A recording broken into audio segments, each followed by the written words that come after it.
Breeding season ng mga ahas ang tag-init.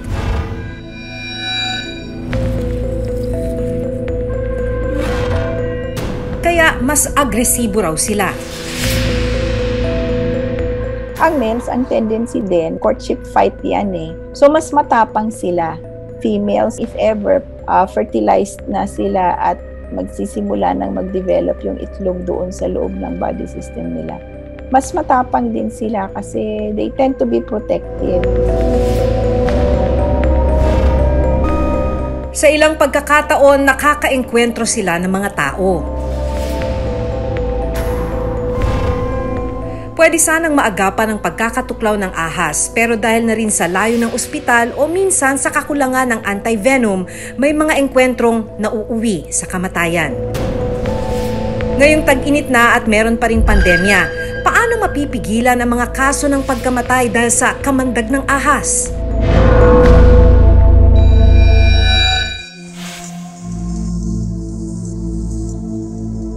November 2020 namatay si Maricar Mendez, 18 taong gulang, ilang oras matapos makagat ng ahas sa isang gubat sa Nasugbu, Batangas. Sabi ng nobyo ni Maricar na si Aljun, pababa na sila ng bundok pagkatapos kumuha ng gulay.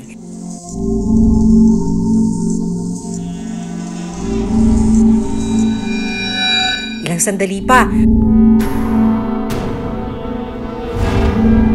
pinatakbo ko po yung girlfriend ko, so nadapa po siya, naabot siya ng kagat.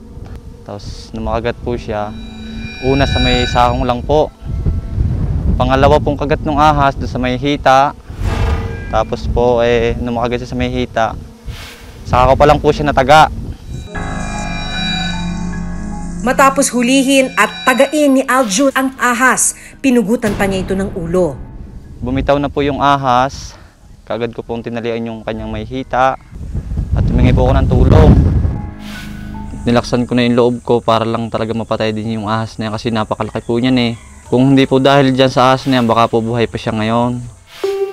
Sa larawang ito, kumpirmadong ang makamandag na King Cobra ang tumuklaw kay Maricar.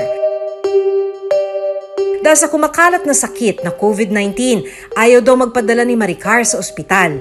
Pinili nitong magpunta sa isang albularyo. Tapos niuwi po namin dyan sa bahay namin. Tapos pinagamot ko po sa albularyo.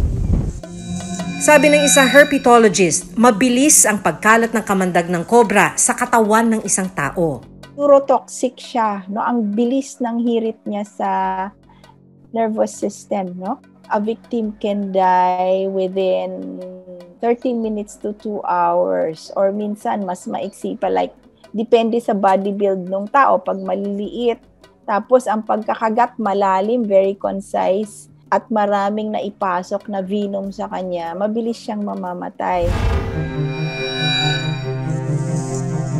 Nang makita nilang nanghihina na si Maricar bandang 10:00 ng gabi, nagpasya silang isugod na ito sa ospital. Dagdag hirap pa ang halos 3 oras na biyahe mula sa lugar nila papunta sa Batangas Provincial Hospital. Wala ring sasakyan sa kanila noong mga sandaling yun. Siyempre po yung mga oras po na yun, ang nararamdaman ko po, pinagkukang po siya, pinagdadasal ko po na magpumang po, lalaksan niya yung loob niya.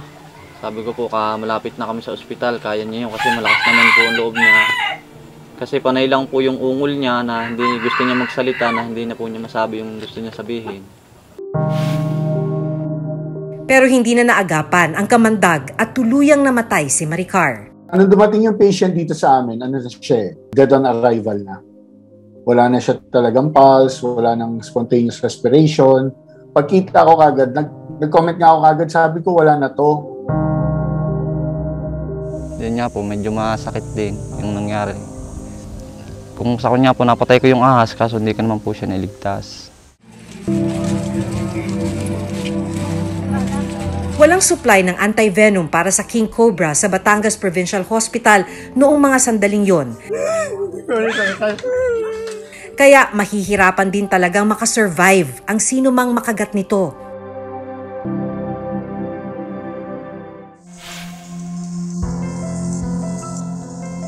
February 25, 2021, binawian din ng buhay ang 20 taong gulang na si Jason Nama matapos makagat ng ahas sa Villasis, Pangasinan.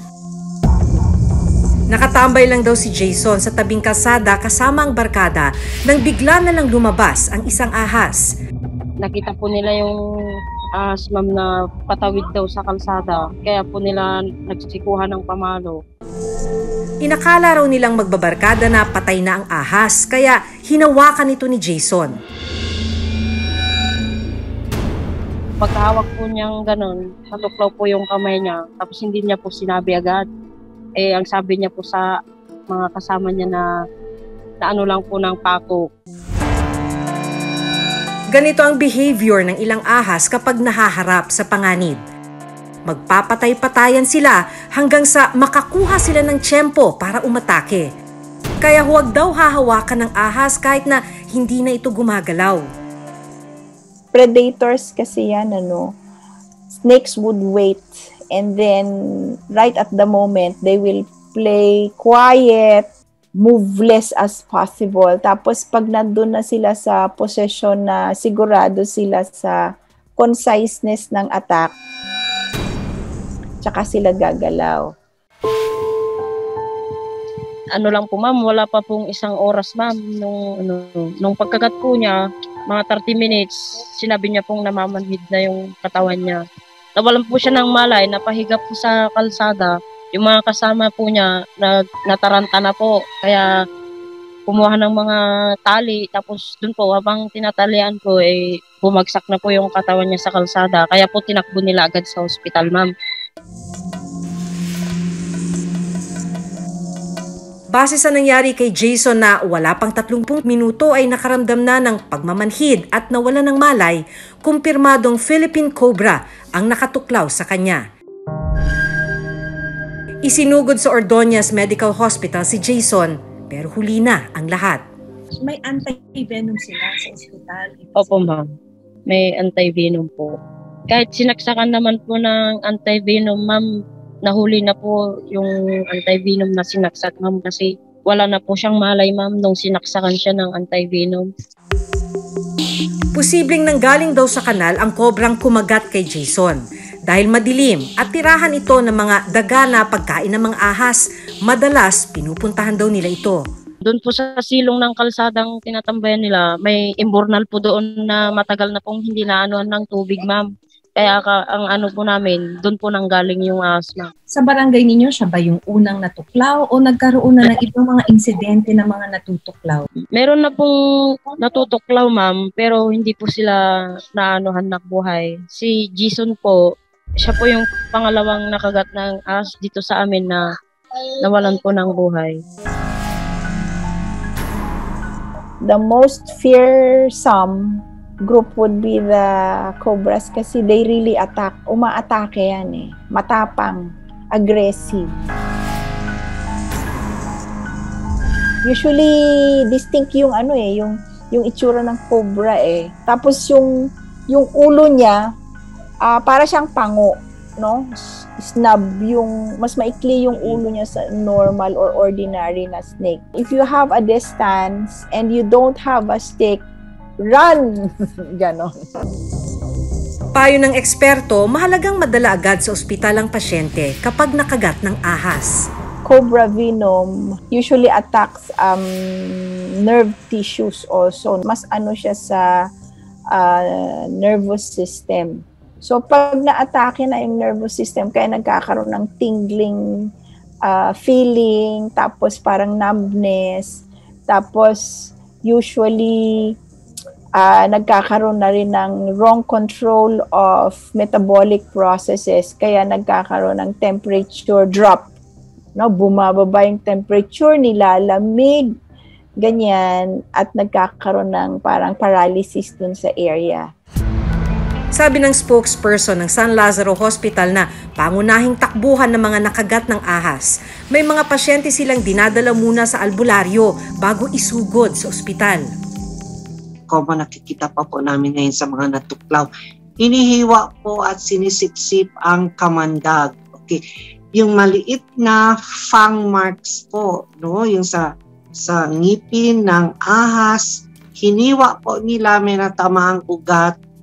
It might be a cause of bleeding. So, may komplikasyon po na dagdag. Huwag na lang pong galawin ang pasyente. Kasi pag ginagalaw po, nagagalawin natin ang pasyente, kakalat po ang kamandag sa loob ng katawan. Huwag na pong itali, okay? Kasi kung itatali nyo po, it will cut off the blood supply. Ang dami po namin nakitang cobra bites na tinali na gangrene po.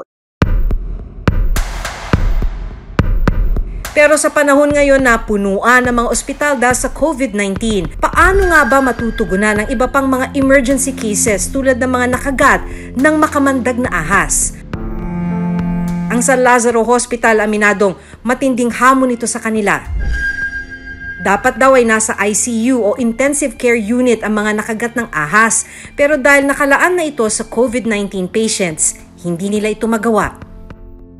Ang ina-admit na lang po namin, sir, is yung talagang may kamandag na natuklaw ng ahas na may kamandag. Usually, sir, is Philippine cobra, no?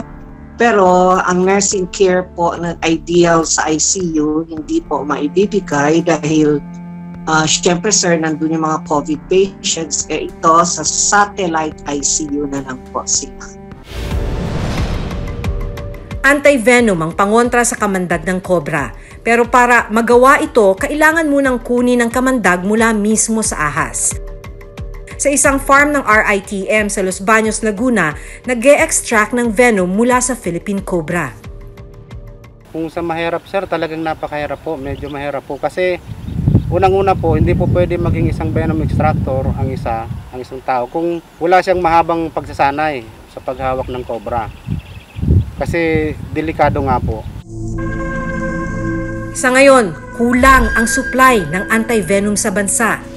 Chinek ko po ngayon sa hospital, ilan ang natitirang vials or ampoules sa amin. Wala daw po. So, this is going to pose a problem po. Pag merong pasyenteng dumating and wala po kaming anti-venom, it happened before. So, hahanapin po namin, tatawag kami kaagad yan sa different regional hospitals po.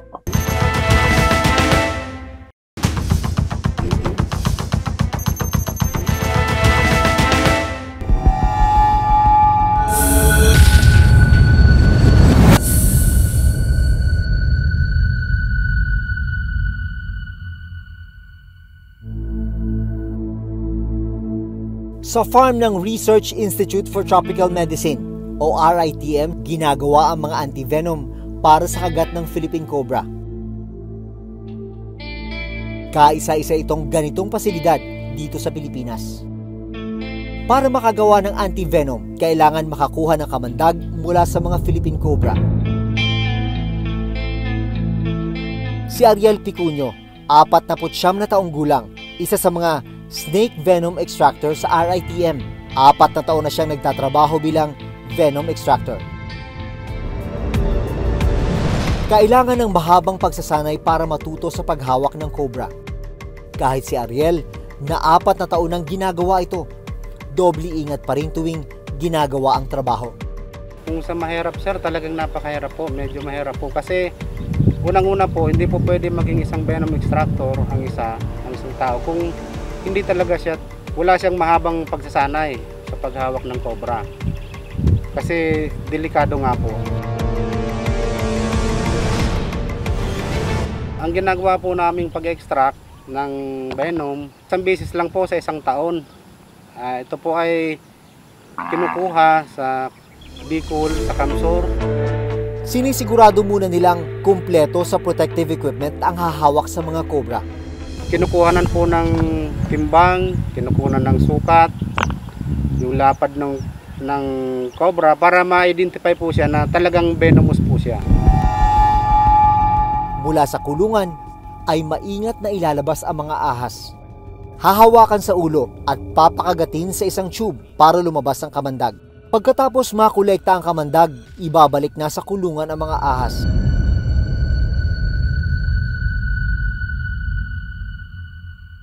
Ang nakolektang venom sa mga cobra, dadaan pa sa maraming test. Dadalhin po yung nakolektang venom sa laboratory, sa RITM, upang i-process para gamitin pang-immunize sa mga horses na nasa EAFA na located sa Laguna.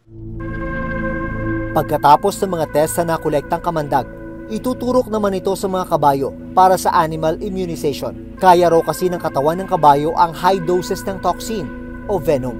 According to WHO standards po, na ito po yung animal of choice dahil po sa kanyang size and hindi po yung maintenance po niya at saka po yung reaction niya dun po sa venom dahil maganda po siya mag-produce ng antibody.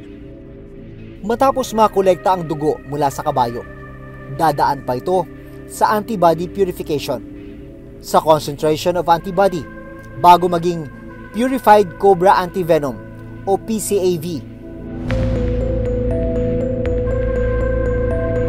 Kahit na ngayong panahon ng COVID-19 pandemic, may mga nangyayari pa ring life-threatening emergencies.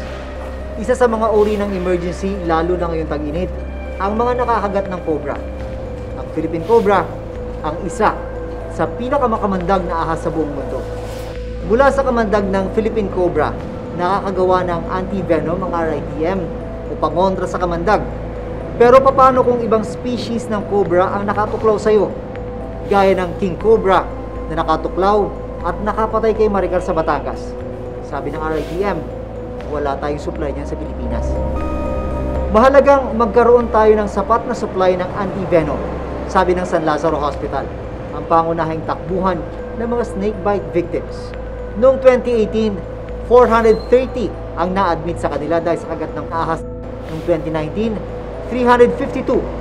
76 naman noong 2020. Kada buwan, 25 vials lang ang allotment ng anti-venom para sa San Lazaro Hospital. Kung susumahin, halimbawa noong 2019, 352 ang mga na-admit sa ospital dahil sa snakebite. 29 cases yan kada buwan. Kaya kulang na kulang talaga ang 25 vials na allotment ng anti-venom para sa San Lazaro. Every night, sir, like for example, chinek ko po ngayon sa hospital. I asked my assistant, ilan ang natitirang vials or ampoules sa amin. Wala daw po. So, this is going to pose a problem po. Pag merong pasyenteng dumating, dinala po yan, sir, kasi unconscious yan. Pag may kamandag po, unconscious yan. So, dadalhin yan sa amin po and wala po kaming anti-venom. It happened before. So, hahanapin po namin, tatawag kami kaagad yan sa different regional hospitals po. Ilang mamabatas na ang nanawagan para palakasin ang RITM. Kung titignan ang budget ng RITM, 535 million pesos. Ang operations budget nila sa taong 2020, 223 million pesos naman. Ang National Reference Laboratory budget nila noong 2020. Patuloy daw ang kanilang research and development para maparami ang supply ng antivenom sa bansa. Ngayong may pandemic, nakita ang kahalagahan ng research and development. Naramdaman rin kung ano ang epekto ng kakulangan nito.